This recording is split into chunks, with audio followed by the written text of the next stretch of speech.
The Stack. People, Business, Technology. With Dan Tomaszewski of Everything MSP.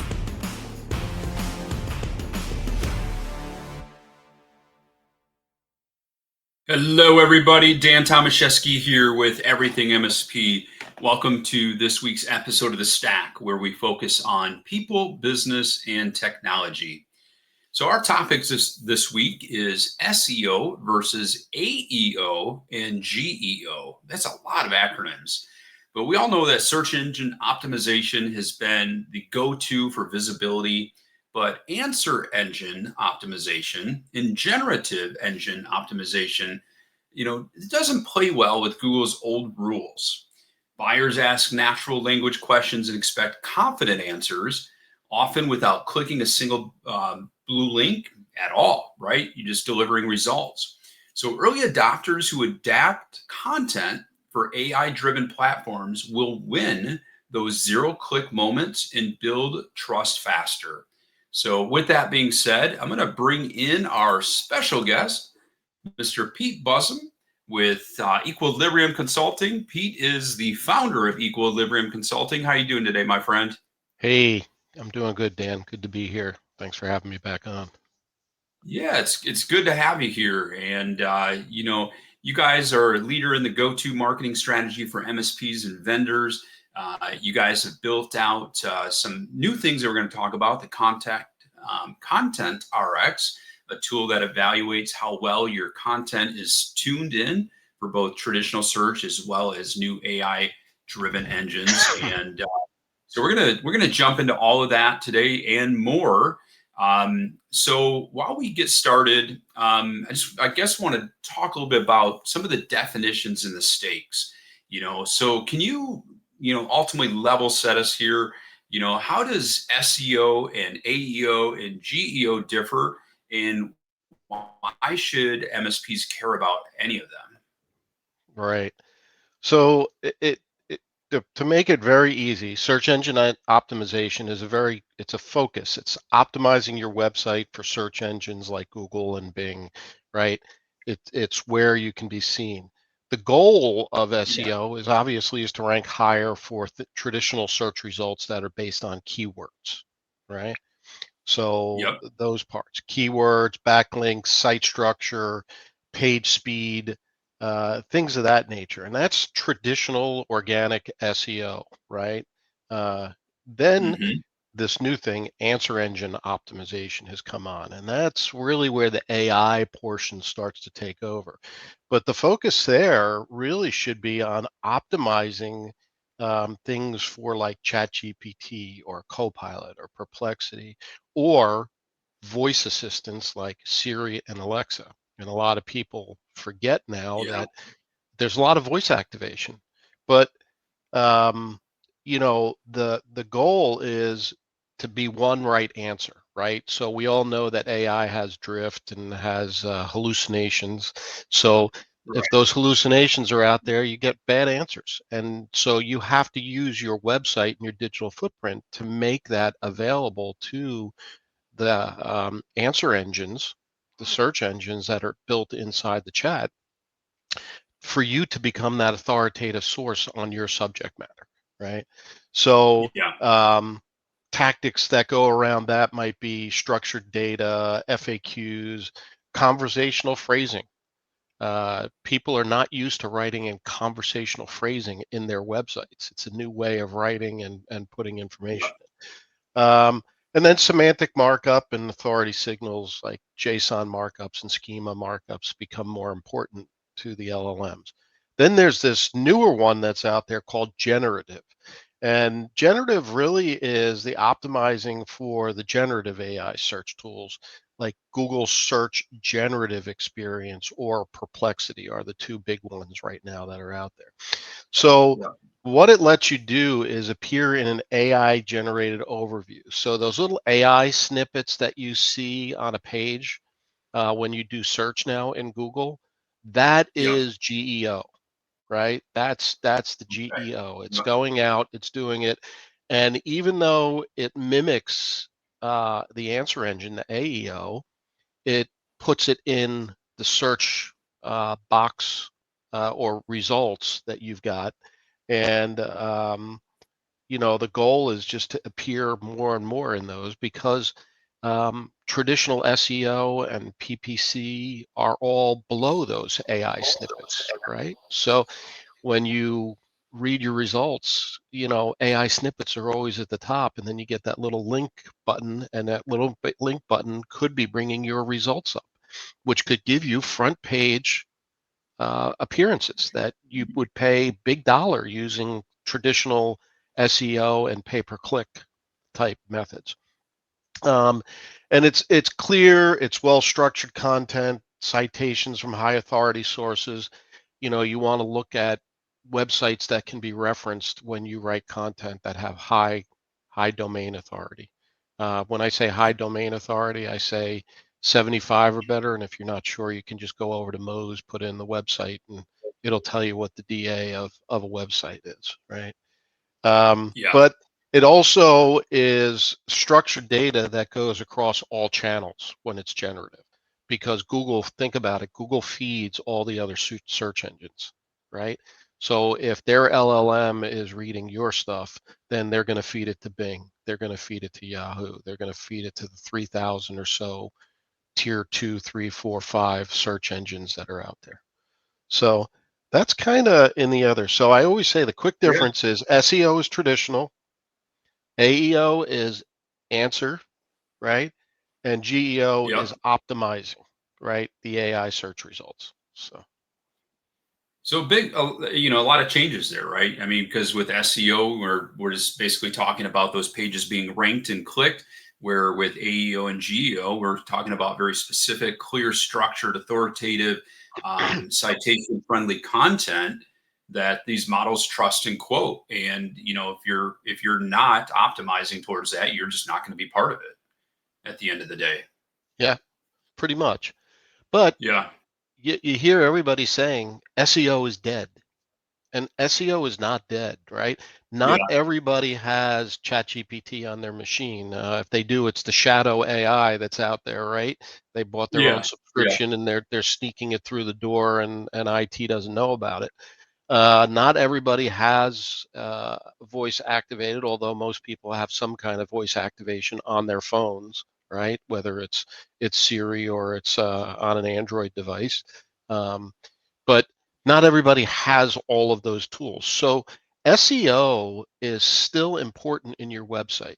It's still important to write your content to match into the traditional methods, because AEO and SEO are hand in hand. One builds on the other, right?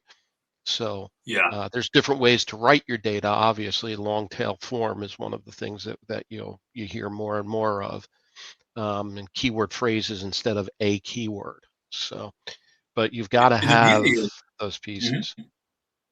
Yeah, and the beauty is it's just greater reach. I mean, because yes, there are still going to be people, using traditional browsers to search, and we need to make sure that we don't left those, leave those people behind. We don't ignore those. We got to be taking continuing to look at those, look back, but also looking forward at new ways in which people are trying to find MSPs, as an example. And with that being said, what changes are we already seeing in how buyers are searching for MSP services today? So the changes are, people are looking at outcomes more, right? And they're looking at a journey. Yeah. So um, you have to structure your data and your content to me be more around. I think we've had conversations on the past on this. Is it all starts with your ICP. All of Mhm. this stuff goes back to your ICP. Who is the target customer that you're really after? And from there, you have to build the persona. Now, we have to take these personas deeper. We can't just market to one person in the organization, because that's a single point of failure from a marketing perspective, right? You have Yeah. to have Yeah. multi-threaded, multi personas now. So you have to say, the CEO has a different thought process than the CFO, than the IT director, right? And if you're marketing to Exactly. one Yeah. or all, you have a better chance that when one of them starts to talk about your brand or your solutions, um, they're going to have seen it, or if they go and search it, it's going to present criteria back, whether it's SEO material or AEO or generative. It's going to bring it back Right. to the journey of that position in that company.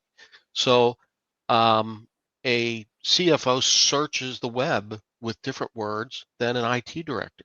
One's an Okay. economic buyer and one is a tactician, right?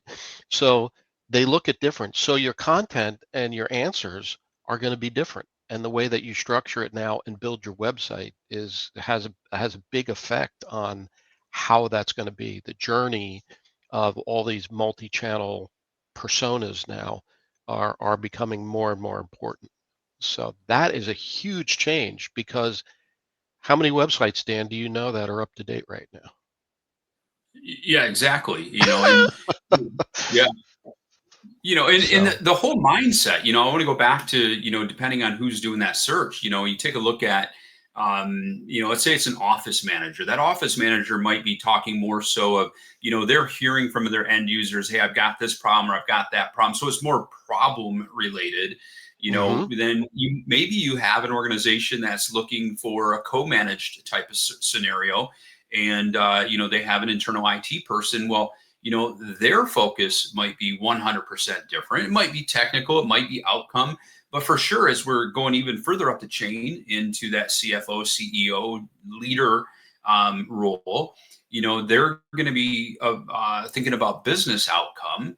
So every one of those roles is going to have a different type of, search, conversation, and so on. hmm And so, this is where it just becomes more important. So people that have not looked at the structure of their website in a long time, and you Yeah. should be refreshing your website probably every 3 years, because structure and things change anyway.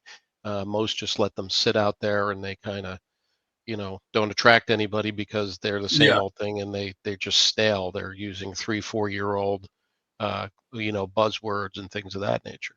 But Right. getting out and really addressing who might be searching and what's their concern, what's their journey. So um, an IT manager is thinking of, I have limited resources in my team or myself, or resources being people or skills or dollars available, right?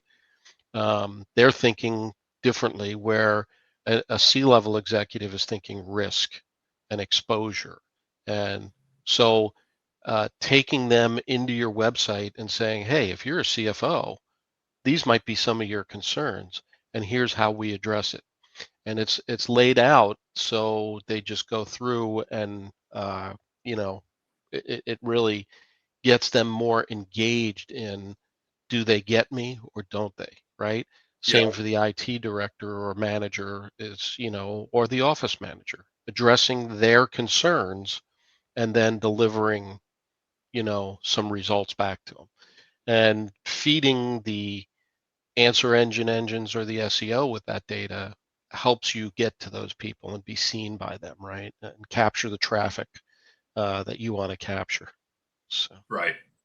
So, let's talk a little bit about resources, or some resources might be tight. So if an MSP only has a budget for one push right now, should they prioritize around SEO or AEO and GEO? Well, it's like anything. You don't. You have to look at your website, and you have to look at your digital footprint. And right now, like I said, probably if I were to guess, 85% of the websites that are out there are still traditional SEO, right? Yeah. You're starting to see more and more um, companies implementing, but it's a very ugly route to getting where they want to go. One of the big things that people Right. try is putting FAQs into each page of your website. But how do you put that in eloquently, or elegantly, not eloquently, but maybe both, Sure. Yeah. right? Yeah. Where it doesn't ruin the style or the look or the feel. You have to kind of put that in a method that makes it easy for users to find. But FAQs are a great way to build AEO into your website, right? Okay. Putting an FAQ on each page lets that page index by the LLM, and you write the answers in the formats, the long tail formats that are needed for the LLMs to respond back to people. So you have to take, and you have to not forget, and MSPs have short memories in a lot of things, Yep. and they don't realize, and they say, well, we'll focus on one thing. And you know my big favorite phrase, omni-channel, right? Everybody knows Pete as the omni-channel guy, right? Yes. Um, if you're not thinking that you have to keep up with traditional SEO because all these people are saying AEO and you got to do it and SEO is dead. SEO is not dead. You have to keep going with your SEO. Doesn't mean PPC, and a lot of people can take the two and put them together and say, oh, SEO and pay per click or paid ads. Paid ads are something different than organic SEO, and you have to split them apart, but you have to keep the organic going.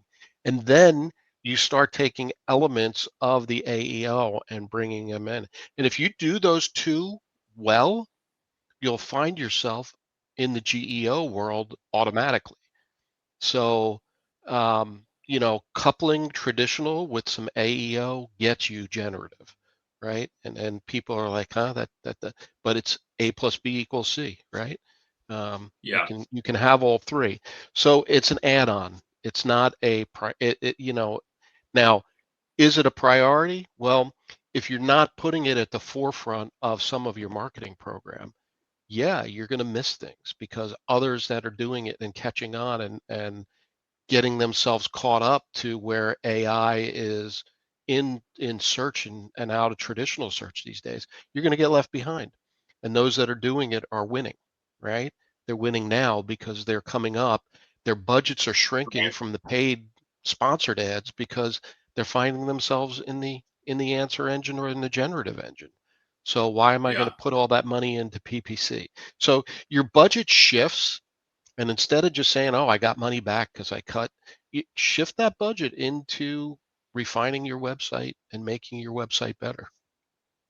So at the end of the day, you want a nice blend, right? I mean, you don't want Hmm. to bet the farm on one channel. Again, omni-channel Pete.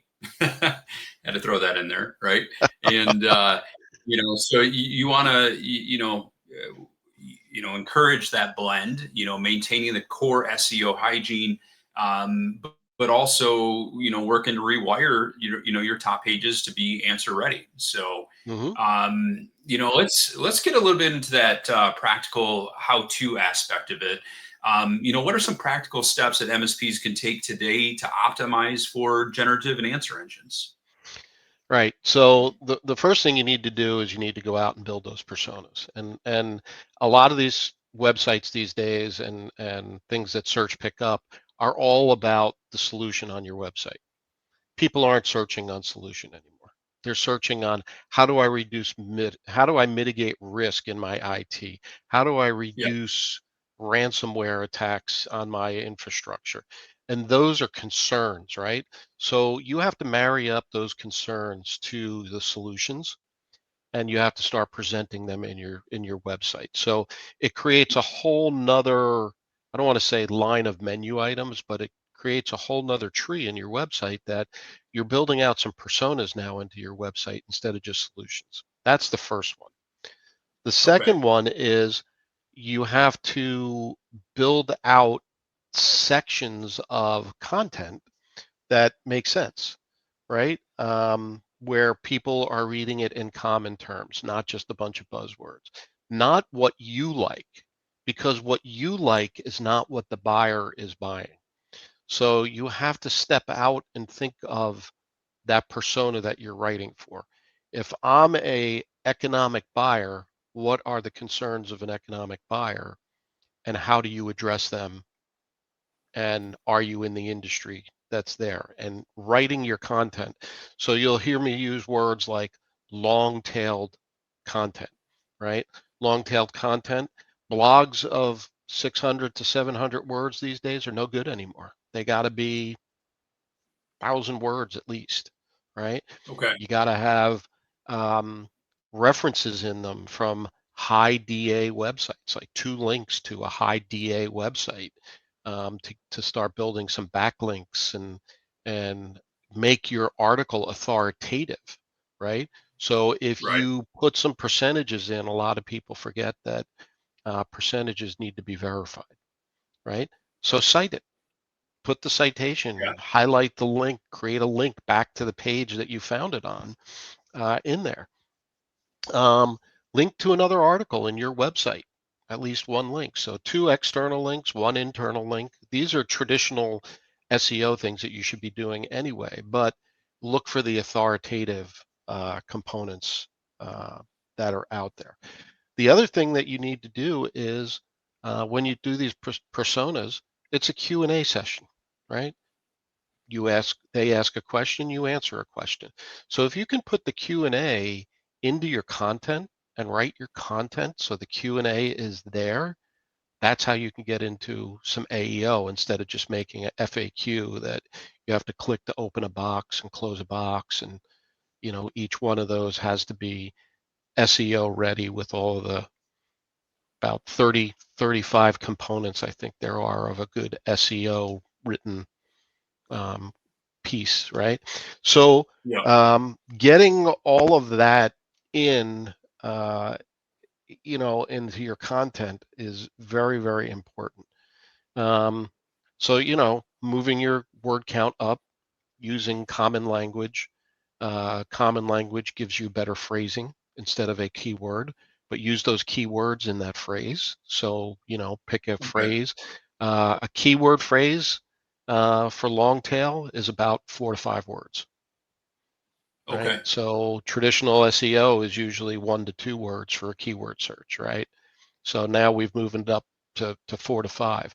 But if you think about writing with 4 to 5 words, you have to put a good sentence around 4 to 5 words, right? You can't just put it 4 to 5 words and have the sentence not blend. So it's forcing you when you put that many words together to tell a story, right? You're telling a little bit more in that. You're describing something a little bit more. Stop writing about yourself. I don't care about you. Stop Wait. writing It's not about about yourself. us. It's It's not not about about us. it's not about you. It's like stop pounding your chest. You know you're good, you know you Yeah. have good text, but Yeah. honestly, that's not why they're looking at you. They Right. want to know that you understand their concern, you can address their concern, and you have that solution that stands behind it, right? And you have to tell that story. And so think about when you write a prompt, when you're searching for something. Yeah. You go into ChatGPT and you don't just say, give me an MSP. You're writing something that's very specific, right? So look at your own answers and how you address things and start to think about how um, somebody that's buying or searching is going to find you and get the answers they're looking for. They're not looking for solutions anymore. They know the solutions are out there. They're all the same. They all look the same. They all feel the same. Every MSP is using a similar stack, maybe a different brand, but they do similar things. So the Right. differentiation is how are you found?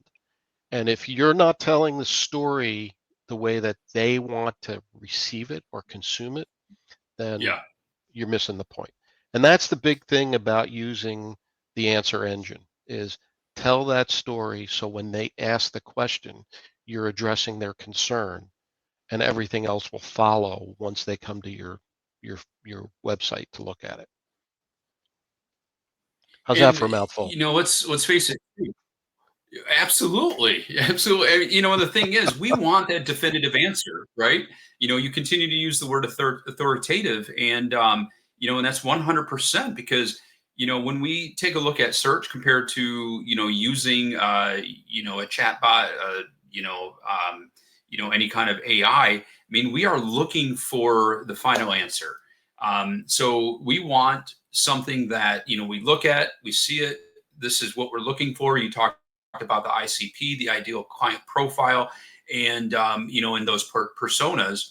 And so when they are putting in that question, and again, like you said, they're switching up. They're not just typing in, managed IT provider in my area. They're looking for, I'm in need of an organization that can help me secure my organization, helping me from a cybersecurity perspective, whatever the business outcome is. And you Yes. want to ensure that the content that you have out there is going to be, authoritative, is going to give that authoritative answer, so that boom, they see it and they go with it. They move forward and they're reaching out to you. And Because it builds trust. I yeah, mean, honestly, when you're authoritative and you're citing things, it builds trust. You're not just making stuff up, and a lot right. of these websites, they make a lot of stuff up. I mean, the marketeers that are out there, I mean, obviously we're a marketing firm, but Yeah, I read some of the stuff and I'm like, where did you find this? Oh, well, we right. just thought it would be good and it would present well. And it is, but does that build trust? Because users are not, we have a different level of person these days. I mean, everybody is carrying around one of these things, right? And Yep. so information is at their fingertip and they see something and they're like, wow, that's a pretty impressive stat. I wonder where they got that from. If you don't cite it, is it credible? Right. Because believe you and me Yep. that they're going to go out and ask the question in ChatGPT now or Copilot or one of the others about that statistic. And if they can't find something and it made up, you just lost credibility. Yeah. You And you just talk lost about, credibility. yeah, I mean, and you talk about the phone. I have for sure 4 different type of AI tools, whether it be Claude, ChatGPT, Copilot, Gemini. I'm looking at the number of AI subscriptions that I have, and it competes with my streaming subscriptions right now. They you talk know, about SaaS sprawl, right? There's going to be AI sprawl pretty soon. Yes, So 100%. And so let's talking about how we look at this from a proof perspective. Proving that it works. How should an MSP measure whether AEO and GEO is working? What are some KPIs or signals that prove we're being surfaced for AI engines? yeah. Well, I mean, I guess the number one is you showing up. Like Sure. if you do Yeah. a search on yourself or you ask something and you show up in the snippet, then guess what? Yeah. It's working.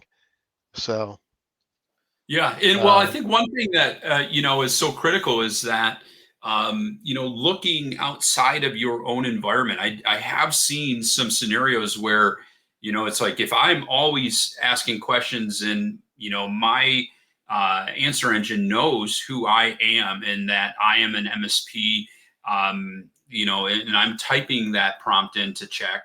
It more than likely will cite me, right? Isn't that true? mhm, yes. Yeah. If you frame the data right that it's Yeah. pulling from, right? So Exactly. I guess there's different metrics, and certainly that's a very the obvious one, right? That's Yeah. Captain Obvious looks at it and says, "Well, because you show up," right? Um, Yeah. but there's zero click visibility. Um, you ask a question, you get an answer, Yeah. and when you get that answer, that's a basically one less click that somebody has to take to find you or do something for you. So Right. that's a um, so putting something like a case study out there. Do you have to put a case study out there that has all the client information? No, you can sanitize it so you don't have to worry about somebody poaching Yeah. a client or what have you. Anonymize it. But Yeah.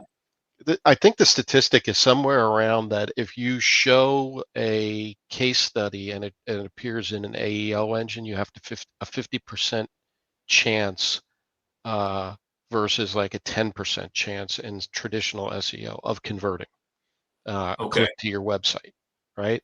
So based on showing up, you'll see more conversions and your traffic should go up, right?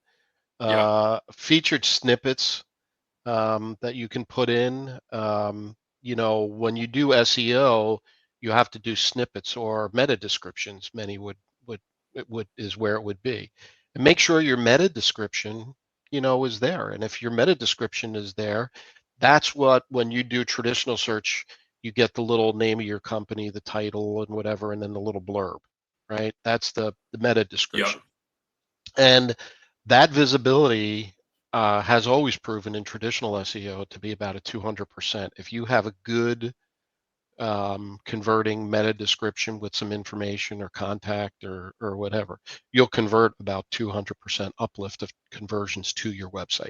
And it's all about, it's not a vanity metric of how often do I appear. It's how many times does somebody click and convert, right? Do they Right. go and convert to your website? Um, Referrals is traffic referrals. So how is your organic doing, right? Are you getting an organic increase um, in your traffic to your website? And again, you keep hearing me say traffic, because everything, your website is your digital platform, right? It's your digital office where everything lands. Yep. So everything comes back to the website. So are you converting from all of the other channels that you're working back into your website, or are they converting in there? And you always have to make sure, how did you find me? Salespeople hate to ask questions that are relevant to marketing. Right. One of the things is, how did you find us? Right?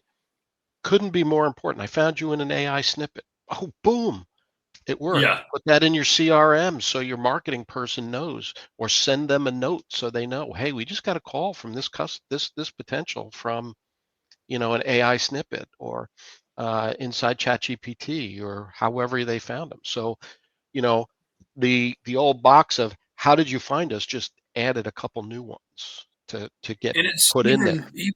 yeah, and it is so important. Regardless of AI, it is such an important area that we cannot overlook. And as marketers, of course, it's so extremely important to us. Maybe, somebody on your sales team, they're just like, oh, that's how they heard about us. But that allows us to determine where we put our resources, where we refine what we're doing to make it better and more, more successful from that aspect. Hmm. So we have to be disciplined to ensure that we are looking at that.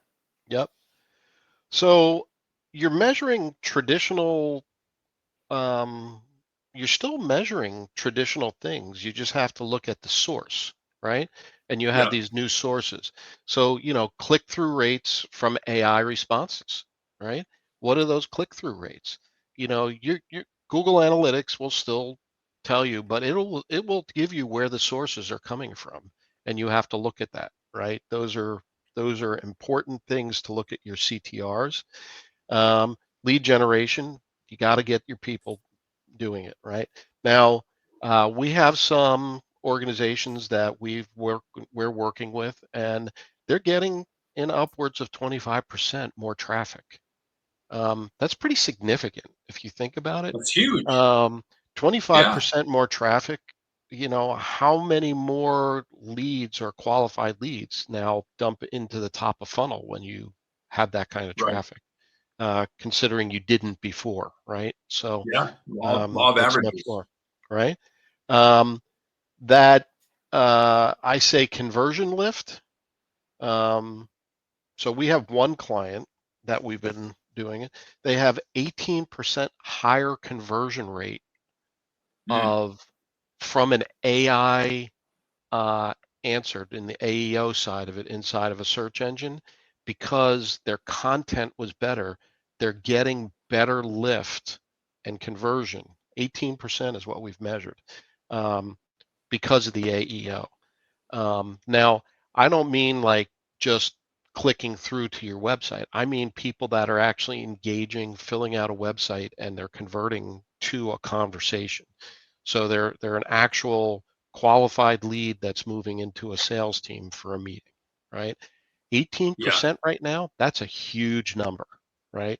Um, That is. you know, everybody wants to grow, everybody wants new contracts, but you gotta make yourself visible, and you gotta find ways to beat your um, competitor to the table, right? And everybody will catch up, and it will be what's next, and we'll be having another conversation in a year from now as to what got stacked on top of all of this, right? Because it's going to continue to evolve. So those are just some of the things that you can do, and some of the metrics that you can almost bank on seeing. Some of the technical metrics, and I always say is, as you build trust, your website builds trust inside the LLM engines, and it really doesn't matter whether it's Perplexity, Google, or any of those. You're going to rank higher. You're going to get more credit and citation because your website will start becoming a higher domain authority. And as your DA goes up, you will become more credible and trustworthy in the LLMs because your data is properly configured, set up, and things of that nature. So as you go up in the citations, your other metrics should go up commensurate, right? So it's just like customer trusts you, and you have to build customer trust. AI engines have to trust you too. They have to trust that your data is not a hallucination, right? So that goes back to putting just a metric or a percentage or something in there without a backup on it. Okay. The schema and the structure, you have to make sure you keep up with your JSON schema. It's not a sitemap. It's a schema that goes in for JSON. Very important because LLMs look for that JSON schema. So you have to manually build that out and make sure you're putting that into all your pages, right? And a good organization that's working with you on a website or whatever knows that and should be doing it anyway for standard SEO, right? And then I call it the freshness index, right? Are you putting fresh content in? Are you periodically going in and saying, you know what, keyword phrases are changing every day. There's a different search every day. Are you going in and looking at your content and saying, or are you saying, all right, SEO is running organically. We did really good. We got some good traffic, and you just let it sit and bake. You can't do that. It's something you have to look at every month, every couple weeks sometimes. It's an ongoing thing, and if you neglect it, it will neglect you. So just think of how Google, when you first submit your website to Google for indexing, it'll index you every 7 to 14 days, looking for new content. If it doesn't find new content after 3 or 4 searches, now you move to 14 to 30 days. And at the end of a certain period, if you don't do it, basically at the end of 3 or 4 months, it indexes you once a quarter, right? It's not continually looking, right? So when your website becomes stale, so does everything else. So, don't blame it on your marketing person or your marketing company if you're not participating with them in making SEO and AEO a priority overall in your omni-channel approach. So but those are just some different areas between technical engagement, traffic, and visibility. Some great stuff, and as we recap here, SEO isn't dead, at least for now, right? And AEO and GEO is the next frontier. AI engines will, weigh different signals. We must adapt that content, conversational, authoritative, structured, and citable. That visibility, the trust showing up in both places builds credibility with decision makers. Now, one thing as we wrap up before we head out, I want to have you tell us a little bit about Content RX and how we can leverage that. So if you could give us a few details on that, that'd be great. Man, I love Content RX, and this was designed by my team and by customers. We all go off as vendors to trade events, and we collect names, and then we start calling and emailing and barraging. So we took a different approach. You can go to our website and at Content RX, it's on our menus under the tools, under resources and tools. There it is. showing up on the screen. Thanks, Dan. Yes. But the thing about Content RX is you can go there and submit, and every Friday we'll take, 3 or so that, come in the door, and we will select them in a jury of our company in a meeting, and we'll take them, and what we will do is we will grade your current marketing piece that you submit, and it could be an email campaign, it could be something else. And from there, we'll grade it. We'll give you suggestions to make it better and grade higher, and we'll give you a grade sheet that if you put our suggestions in, what kind of things you can expect when you're using that collateral or that campaign. We email it back to you. You don't get a follow-up from us. Okay. It's up to you if you want to talk about it further to call us or set up an appointment. And that's all in the email that we send back to you on how to get, set up a time. The best part about this, it doesn't cost you anything. There is no obligation. There is no follow-up. It's all incumbent upon you to say, I want to own this. I want to be better. And our whole goal here is for you to build trust in marketing and build trust in partners like us that are willing to give back to the community in different ways. So this is a no cost, no obligation service from us. And we've had several companies use it. A couple have made appointments to talk about it. No engagement with them other than we've talked about it and given them some pointers and design tips and talk through how to implement something that's going to be better for them and improve what they do and how their brand is presented. So I love it. Awesome. It's Yeah. just community driven and it's good for everybody. So That is awesome. Pete, this is gold. I want to thank you so much for your time. For everybody listening, don't wait for traffic to dip before you act. Take some steps today. Update your pages for answer engine readiness. Test your site at Content RX. Give that a shot there, and their URL to reach that is right there scrolling on the screen. We'll also throw it in the comments. If this episode has helped you, please share it with another MSP leader, your colleagues that are out there, and be sure to subscribe to the Stack, and we'll have more content out there for you. Pete, thank you again. For everybody out there, thank you. Until next time, we will talk to you soon. Take care, everybody.